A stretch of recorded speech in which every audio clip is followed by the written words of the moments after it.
Orang tua mengadakan acara peringatan 1000 hari meninggalnya orang tua. Kalau saya sebagai anak ikut menghadiri, apakah itu termasuk dosa besar? Tidak kita katakan dosa besar, tetapi begini Bapak Ibu sekalian. Ibadah itu ada tuntunannya. Ya. Kita punya Islam ini sudah sempurna. Al-Quran sudah lengkap, sunnah-sunnah Nabi sudah lengkap. Yang kita kerjakan yang ada panduannya saja. Tidak usah ditambah-tambah. Acara kematian, kalau ada orang mati, maka dianjurkan bertakziah selama 3 hari. Bertakziah, apa itu takziah? Meringankan kesedihan keluarga mayit. Kesedihan mereka, keluarga mayit. Jangan difahami ya, kalau orang takziah untuk mayit. Kenapa banyak orang kalau lagi takziah ibu-ibu sekalian baca Yasin, baca tahlilan? Kenapa mereka baca itu di acara kematian? Karena mereka anggap ini untuk orang matinya.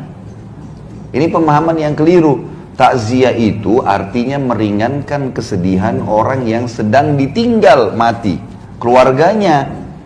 Kan gitu. Jadi kita disunnahkan bawa makanan.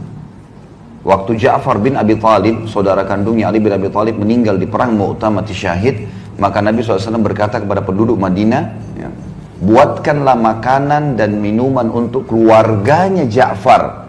Bukan Ja'far, Ja'far sudah mati. Yang mati ini setiap saat kita doain, bukan di hari itu. Ini 3 hari ini kita datang ke rumah orang yang sedang bersedih untuk keluarganya yang sedang sedih. Buatkanlah makanan dan minuman untuk keluarga Ja'far karena mereka sedang tertimpa apa yang tidak menimpa kalian. Kita disuruh bawa makanan, bawa minuman, kemudian datang selama 3 hari dan menyabarkan, mendoakan. Di antara doa Nabi SAW, A'zamallahu ajrakum, semoga Allah melipat gandakan pahala kalian. Kalau nggak bisa bahasa Arab, bisa bahasa Indonesia, dibacain buat mereka, sabarin, doain gitu kan. Inna lillahi ma'akhad, walillahi ma'a'ta, wa kullu syai'in indahu bimiqdar. Sesungguhnya milik Allah yang dia kasih, milik Allah yang dia ambil, dan semua berjalan sesuai dengan takdirnya. Sabarin, sabar ya gitu. Kakak saya beberapa tahun lalu anaknya meninggal dunia. Anaknya satu-satunya anak laki-laki. Anak ini sehat, habis asar nggak ada apa-apa, masih makan pisang goreng, masih minum teh hangat gitu. Kakak saya ini ibunya masih minta tolong antar ke tempat kursus adik perempuannya di kota Makassar kebetulan. Pada saat itu tiba-tiba jam habis maghrib dia pulang habis antar ibunya, temannya telepon dari Bali minta dijemput di bandara Makassar. Dia keluar pintu tol ditabrak mobil truk, mati. Meninggal, nggak sakit, nggak apa ini. Nggak ada sama sekali apa-apa, tadi masih antar ibunya. Jam 12 malam baru ketahuan. Itu pun yang tahu kebetulan adik saya laki-laki, jadi pamannya anak ini ya. Itu dari celananya. Kok celananya kayak dia, ada dicari di rumah sakit, cari di mana-mana ditemukan. Itu darah semua. Yang jelas pagi-pagi habis subuh saya ditelepon, ini kakak saya yang laki-laki sudah nangis-nangis, kali cepat segera datang ke Makassar. Kenapa? Ini ponakan kita meninggal. Saya beli pesawat pertama, tiket pesawat pertama Garuda, kemudian saya berangkat pagi ke sana. Tiba di sana, semua keluarga bilang, ini kakak kamu sudah nggak ada yang bisa hadapin. Dari malam pingsan terus nih, bangun pingsan, nggak mau makan, nggak mau minum. Ini masalah, nanti sakit juga dia.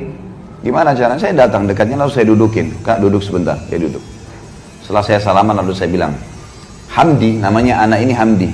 Hamdi ini tidak hilang. Tidak hilang, saya bilang.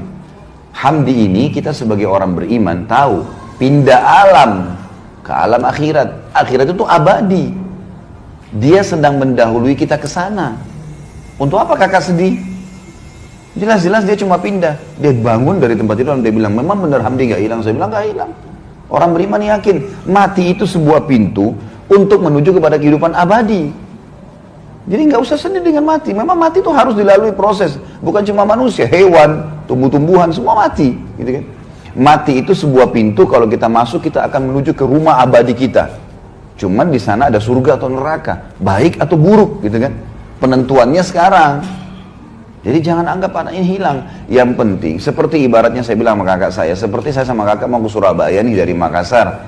Kebetulan tiketnya Hamdi jam 9 pagi, saya sama kakak jam 3 sore. Kita akan ketemu kok di sana. Yang penting tiketnya sama, iman dan amal saleh. Kalau sama ketemu di sana, gak usah khawatir. Orang tua kita yang meninggal, anak kita yang meninggal, suami istri yang meninggal, tidak ada masalah. Orang mukmin tahu. Rukun iman kita itu kan. Rukun iman itu ada 6 diantaranya iman kepada hari kiamat, kematiannya, alam barzahnya, hisabnya, surga nerakanya, panjang lebar itu. Kalau ibu-ibu ikutin ceramah saya di YouTube, Kitab Minhajul Muslim, tulis saja tanda-tanda hari kiamat. Atau tentang surga dan neraka. Ada panjang lebar saya ceritain masalah itu. Jadi kita harus paham tentang poin-poin seperti ini. Kalau orang meninggal, ya yang kita lakukan adalah kita bertakziah kepada mereka, keluarganya. Sementara si mayit, ya, itu 3 hari maksimal ya. Nabi kerjakan 3 hari. Jadi nggak ada hari ke-7, hari ke-1000, hari ke-40, ini nggak ada semua. Ini mengikuti acaranya orang-orang Nasrani. Kalau ada ibu-ibu di sini mungkin pernah mu'alaf dari Nasrani, pasti tahu, gitu kan? Pasti tahu. Jadi saya tahu betul karena kebetulan istri saya mu'alaf, non Muslim, tadinya Nasrani masuk Islam. Kemudian di acara keluarganya di daerah Manado itu luar biasa kalau kematian.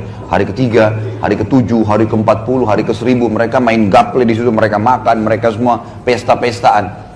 Orang Islam nggak ada hubungannya dengan itu. Nggak ada hubungannya sama sekali, kita nggak ada hubungannya, kita punya syariat sendiri. Takziah 3 hari maksimal. Dan sabarin, bawain makanan, pulang. Jangan duduk di situ. Gak usah lama-lama. Nabi SAW dalam 1 hari bisa datang sampai 3-4 kali ke rumah orang yang sedang bersedih. Baik. Untuk si mayit, apa yang kita lakukan? Perbanyak amal buat dia. Beristighfar untuknya. Dan itu setiap saat. Selama kita hidup, kita selalu beristighfar untuk dia. Ya Allah, ampuni dia, rahmati dia. Jadikan kuburannya taman dari taman surga. Terus bersedekah buat dia. Ada masjid lagi dibangun, kita sumbang atas nama si mayit, itu boleh, nggak masalah. Sumbangkan Quran di masjid atas nama dia, ya. Apapun yang bersifat amal jariah, pembangunan jalan lah, penggalian sumur lah, apa saja yang bisa jadi kebaikan buat dia. Dan masuk dalamnya juga haji dan umroh. Karena pernah memang ada seorang sahabat datang kepada Nabi SAW dan berkata, ya Rasulullah, ayah saya sudah meninggal. Yang satu bilang ayah saya sudah lumpuh total, gak bisa lagi safar, tapi belum pernah haji dan umroh. Bisa saya haji umrohkan? Kata Nabi SAW, haji dan umrohkanlah. Jadi boleh dihajikan dan diumrohkan, gitu kan? Di yayasan saya misalnya, saya buat program setiap tahun tuh banyak sekali jemaah yang ikut. Untuk haji itu $1.500, 1.500 US. Nanti kami kasih ke mahasiswa-mahasiswa di sana, mahasiswa kita Indonesia yang di Madinah, kasih mereka, nanti mereka hajikan, ya. Gitu kan? Kalau umroh itu kalau tidak salah ya sekitar $300. Jadi ibu-ibu biar tidak mampu untuk umrohkan, hajikan orang tua, bisa melalui orang-orang ini gitu. Bisa kita pakai tenaga-tenaga mereka, asal orang terpercaya. Nah, banyak juga ini orang-orang kita, karena pas masuk di hotel di Mekah, apalagi kalau yang ikut pemerintah ya, kalau ONH Plus biasanya dijaga tuh. Kalau yang ikut pemerintah ini karena buildingnya terbuka, banyak orang Bangladesh, banyak orang India masuk, nawar-nawarin badal haji. 1 kali haji 50 real. Ini nggak benar, ini nggak ada 50 real. Bagaimana caranya haji 50 real? Hah?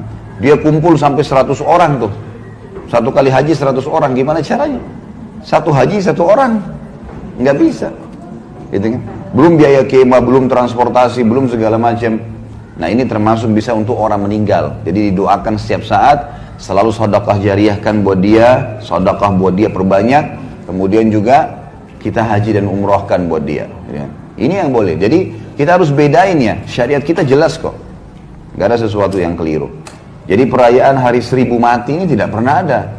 Setiap hari kita ingat dia, bukan hari ke-1000. Setiap hari kita sedekah, setiap hari kita doain, setiap detik kita doain. Ingat ibu kita langsung, ya Allah ampuni, rahmati.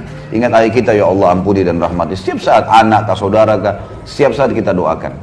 Karena tradisi seperti ini adalah tradisi orang non-muslim yang ditarik ke Islam.